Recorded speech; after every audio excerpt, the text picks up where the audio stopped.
31st night కి farm house book చేసుకుని friends తో ఎంజాయ్ చేయాలనుకుంటున్నారా? అయితే వెంటనే డోసే యాప్ ని డౌన్లోడ్ చేసుకుని బుక్ చేసుకోండి.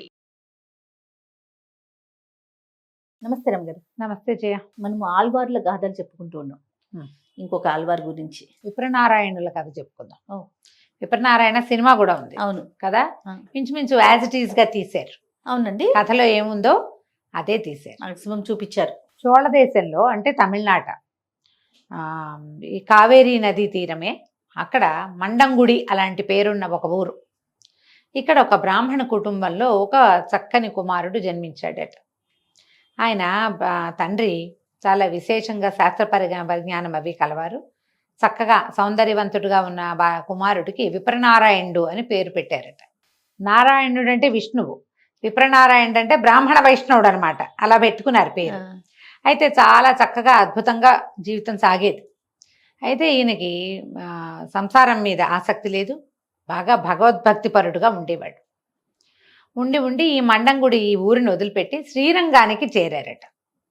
శ్రీరంగంలో స్వామివారిని రంగనాథుడిని సేవిస్తూ స్వామివారికి చేసేటువంటి పుష్పమాల అలంకరణలు అవి చూసి అట్లా పుష్పమాలలు సమర్పించాలన్న కోరికతోటి ఆయన ఒక తోట వేసి రోజు పువ్వులు కట్టి స్వామికి సమర్పించేవారు. ఆయనకు ఆ తోట, రంగనాథుడు, ఇల్లు అంతే, ఇక ఏమీ లేదు. నిరంతర విష్ణునామస్మరణ, రంగనాథ నామస్మరణలోనే రంగా రంగా అనుకుంటూ ఉండేవాడు. ఎంత భక్తి శ్రద్ధలో కలిగి ఉండేవాడు. ఈ విప్రనారాయణులని తొండరెడిప్పొడి, తర్వాత ఇంకొక పేరు భక్తాంఘ్రి రేణువు అంటారు. ఈ నామాల్లో కూడా గురు పరంపర చెప్పుకునేటప్పుడు భక్తాంఘ్రి రేణువు పేరు చెప్పుకుంటాం ప్రత్యేకంగా. ఆయన విప్రనారాయణుడే అనమాట. అయితే ఈయన విశేషంగా భగవద్ధ్యానం చేసుకునేవారు. ఆ తోటలోనే ఒక చిన్న ఆశ్రమం లాంటిది ఉన్నది, ఒక చిన్న నివాస స్థానం ఉండి అక్కడే ఉండి మొక్కలకి గొప్పలు తవ్వుకుంటూ చక్క పువ్వులు విశేషంగా పూసేలాగా చెట్లని సేవించుకుంటూ పూసిన పువ్వులని, తులసిని మాలలల్లి స్వామివారికి సమర్పించడం. రంగనాథ సేవలోనే నిరంతరము సేవాపరాయణుడుగా ఉండేవాడు, అపరిమితమైన భక్తిపరుడు. ఆ కాలంలోనట దేవదేవి అనేటువంటి ఒక వేశ్యాగ్రగణి ఒక ఆవిడ ఉండేది, ఒక అమ్మాయి. ఆ అమ్మాయి చాలా అద్భుతమైన నాట్యగత్తె. రాజుగారి దగ్గర చాలా గొప్ప పురస్కారాన్ని పొందింది.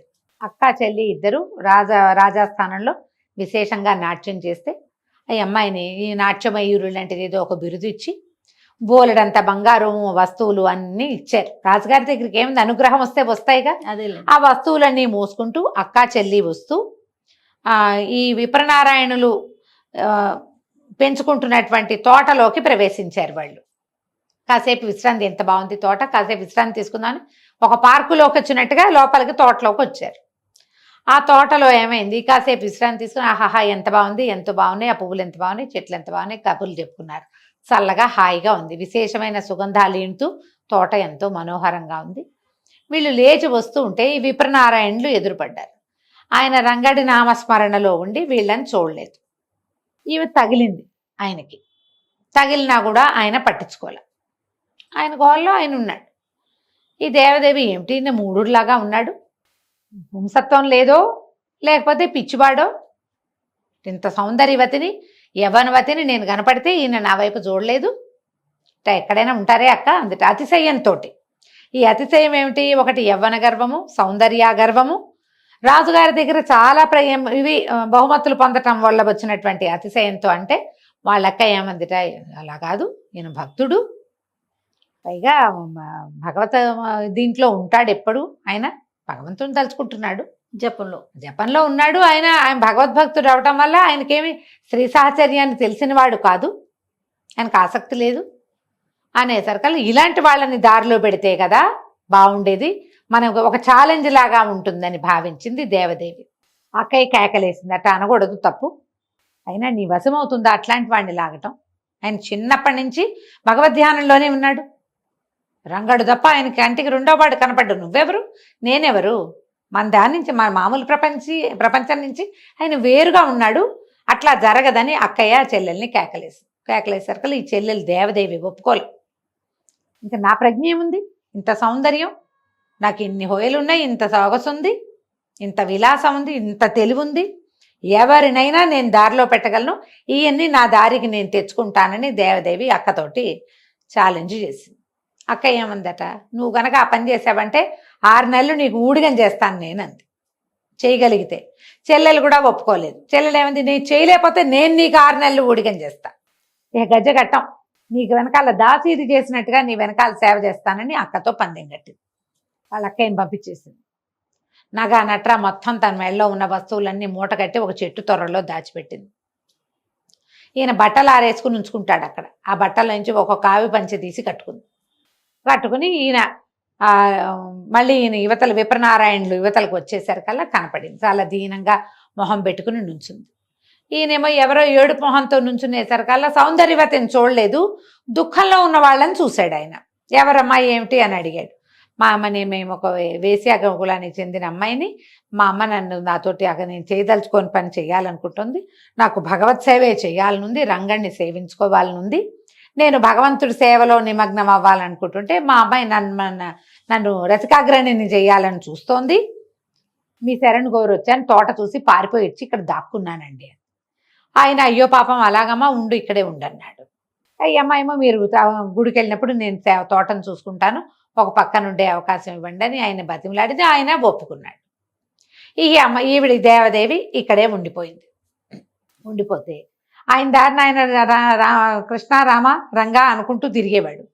ఈవిడ కొప్పులు దవ్వి, ఇల్లు దవ్వి, అవి దవ్వి, ఇవి దవ్వి, మట్టి పని చేసి ఏ పని చేసినా ఆయన్ని కదపలేకపోయింది.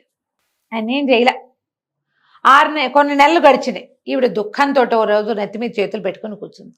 ఇంత కష్టపడి చివరికి నేను మా అక్కయ్య ఊడిగం చేయాలా అని ఆవిడ ఏం చేసింది, శ్రీరంగనాయకిని ఉద్దేశించి దుఃఖపడి ప్రార్థన చేసింది. ఆ సమయానికి రంగనాథుడు దేవేరితో సహా విహారార్థం ఆకాశ మార్గంలో బయలుదేరారు. అమ్మవారు చూసింది, లక్ష్మీదేవి చూసి అమ్మాయి దుఃఖిస్తోంది, ఆమె కోరిక తీర్చండి. ఆమె ఎందుకు దుఃఖిస్తోంది, దాన్ని దుఃఖించకూడదు, నా భక్తురాలు, ఓహో, ఆమె దుఃఖించకూడదు, ఆమె మనసు తీర్చమని స్వామివారిని ప్రార్థించింది అమ్మవారు. సరే, ఏమైంది, ఆ రోజు పెద్ద గాలివాన వచ్చినాయి. ఈయన రోజు విప్రనారాయణులు లోపల ఆశ్రమంలో పడుకునేవారు, ఈ అమ్మాయి పని చేయడానికి వచ్చిందిగా బయట వరండాలో పడుకునేది. ఆ రోజు రాత్రి బ్రహ్మాండమైన వాన వచ్చింది. లోపలే చలేస్తుంటే ఆయనకి జ్ఞాపకం వచ్చింది, ఈ స్త్రీ బయట ఉండిపోయిందని. తలుపు తీసి, అమ్మ నువ్వు బయట ఏం పడుకుంటావు దేవదేవి, బయటంతా చలిగా ఉంది, చాలా లోపలికి వచ్చి పడుకో, ఒక పక్కన ఎక్కడో చోట పడుకుందు కానీ అమ్మాయిని లోపలికి పిలిచాడు. ఆయన ఒక 30 సంవత్సరాలు 40 సంవత్సరాలు ఉన్న బ్రహ్మచారి, ఈవిడ ఒక 20 సంవత్సరాలున్న నవయువతి. లోపలికి వెళ్ళేసరికల్లా పెద్దగా ఉరుమురు వేసరికల్లా ఈ అమ్మాయి ఏం చేసింది, కప్పుకుని వెళ్ళి ఆయన్ని కౌగులించుకుంది. ఏనాడు అనుభవించని స్త్రీ సాహచర్యాన్ని తెలిసేసరికల్లా ఆయన ఆమె వల్ల పడిపోయాడు. ఇక దేవుడు లేడు, నిరంతరము ఈ అమ్మాయే. ఇక పూజ పునస్కారము, దేవుడు సేవ, తోట అన్నీ పోయినాయి. ఆ వదలలేని తనం వచ్చేసింది ఆయనకి. ఈయన దగ్గర బోల్డంతా అవి ఇవి సామాన్లు వస్తువులు ఏవో ఉన్నాయి, ఒకటి ఒకటి ఒకటి ఒకటి వాళ్ళ ఇంటికి సమర్పయామే అయిపోయింది. ఆ అమ్మాయి ఈయనతోటే ఉంది, కానీ ఆ అమ్మాయి దారి తప్పలేదు. దేవదేవి ఈయన్ని వంచాలి, ఈయన్ని దాని దారిలోకి తెచ్చుకోవాలనుకుంది, కానీ ఆమె ఏం దారి తప్పల, ఈయనతో పాటే ఉంది, వేరే కొత్త దారికి ఆవిడ వెళ్ళలేదు. ఈ లోపల వాళ్ళ అమ్మ వచ్చి గొడవ చేసి తీసుకెళ్ళిపోయింది. ఈయన ఇల్లు వాకిలి వదిలేసి వాళ్ళ ఇంటికి వెళ్తాం మొదలుపెట్టాడు. ఆ వేసి గారి పెద్ద ఆవిడేమో ఏవైనా ఈయన వస్తువు తెస్తే కానీ లోపలికి రానివ్వదు. ఏముంటాయి ఈయన దగ్గర, అన్నీ అయిపోయినాయి, ఉన్నవి కాస్త కూస్తా. ఈయనకి దేవదేవి సాహచర్యం కోసం ఆయన మనసు బుద్ధి రగిలిపోతుంది, పరమ దుఃఖంలో ఉన్నాడు. ఉండేసరికల్లా ఆయన చాలా దుఃఖపడుతున్నాడు. వాళ్ళ ఇంట్లోకి రానివలా బయటికి దోసేశారు. ఒక ఒళ్ళు తెలియని స్థితి, వ్యామోహం, మాయ ఇలా కమ్ముతుంది. ఈయన బయట దుఃఖంతో రోడ్డు మీద దారిలో నడిచొస్తుంటే మళ్ళా రంగనాయకులు ఇద్దరు విహారార్థం ఆకాశ గమనం చేస్తూ ఎవరో బాంధుడు దుఃఖిస్తున్నాడంటే, మనవాడే మొన్నటి దాకా మాలలల్లి ఇచ్చాడుగా, అద్భుతమైన మాలలని మెచ్చుకున్నావు, అతడే విప్రనారాయణుడు అనేసరికల్లా ఆవిడ చాలా బాధపడింది లక్ష్మీదేవి. అయ్యో, ఇతనికి ఇలాంటి దశ ఎందుకు వచ్చింది, ఇతన్ని దారి మళ్లించండి, సరైన దారిలో పెట్టండి అనగానే ఒప్పుకున్నాడు భగవంతుడు. ఏం చేశాడట ఆయన, రంగనాథ స్వామి దేవాలయంలోంచి, శ్రీరంగనాథుడి దేవాలయంలోంచి వెండి గిన్నె పాయస పాత్ర పట్టుకొచ్చి వీళ్ళింట్లో ఇచ్చాడు, దేవదేవి ఇంట్లో. నా పేరు శ్రీరంగదాసు, విప్రనారాయణుల పనివాడిని, దాసుణ్ణి, స్వామివారు మీకోసం పంపించారు అని. ఈ వెండి పాత్రను చూసేసరికి ఆవిడేమనుకుంది, ఓహో ఈయన ఏదో ధనం ఇచ్చాడు కదా అని విప్రనారాయణులకి కబురు చేసింది, రండి అని. రమ్మంటోంది అనుకుని, ఈయనకి తెలియదు, ఈ గిన్నె సంగతి ఏం తెలియదు, వాళ్ళే పిలిచారనుకుని ఈయన వెళ్ళిపోయి దేవదేవితో హాయిగా సంతోషంగా గడిపి ఆ పూటంతా ఆవిడతో కబుర్లు చెప్పుకొని ఆమెతో స్వర్గ సౌఖ్యాన్ని అనుభవించి తన దారిని తను తెల్లవారు వచ్చేసాడు. వచ్చిన తర్వాత మర్నాడు ఉదయం రంగనాథ స్వామి దేవాలయం తెరవబడింది. స్వామివారికి కైంకర్యాలు జరుపుతారు కదా, ఇంత పాత్ర ఉండాలి. పాత్ర ఏది వెతుక్కున్నారు. పాత్ర ఎట్లా పోయింది మొత్తం వెతికారు. ఎవరి పాత్ర తీసుకెళ్లారో తెలియదా. ఇంతలో దేవదేవి ఇంట్లో ఈ పాత్ర ఉందని వార్త వచ్చింది. అవన్నీ పుట్టించాడు భగవంతుడు. దేవదేవిని పిలిచాడు. ఆమె గజగజ వణికిపోతూ వచ్చింది. మీరు పంపారు అని తల్లి సాక్ష్యం చెప్పింది. విప్రనారాయణుల పనివాడే, దాసుడే పట్టుకొచ్చి ఇచ్చాడు.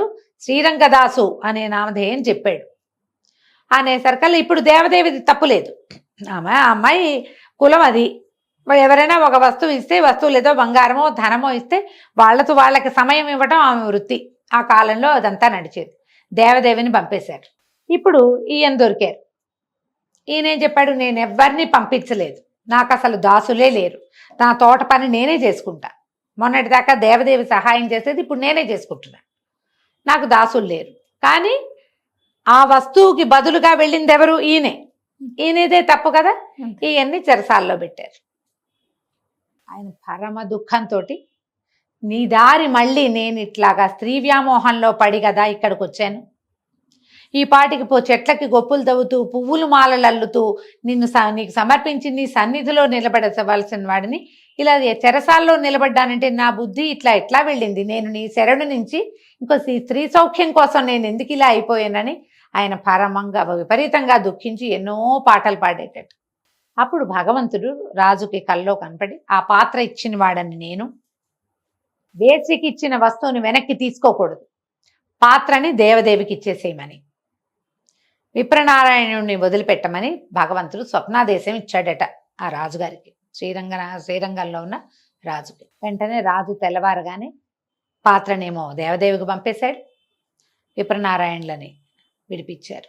భగవదాజ్ఞగా మిమ్మల్ని విడిపిస్తున్నాము అని చెప్తే భగవంతుడు తన యందు చూపించిన కరుణకి ఆయన విపరీతంగా సంతోషించి, ఈ విప్రనారాయణ నామధేయాన్ని విడిచేస్తున్నాను, నేను భక్తుల పాదరేణువుగా ఉండాల్సిన వాడిని ఇలా అయ్యాను కాబట్టి ఈ రోజు నుంచి ఈ నామధేయాన్ని విడిచిపెట్టి భక్తాంఘ్రి రేణువు పదాన్నే తీసుకుంటానని తర్వాత ఎంతకాలమో సేవించారట.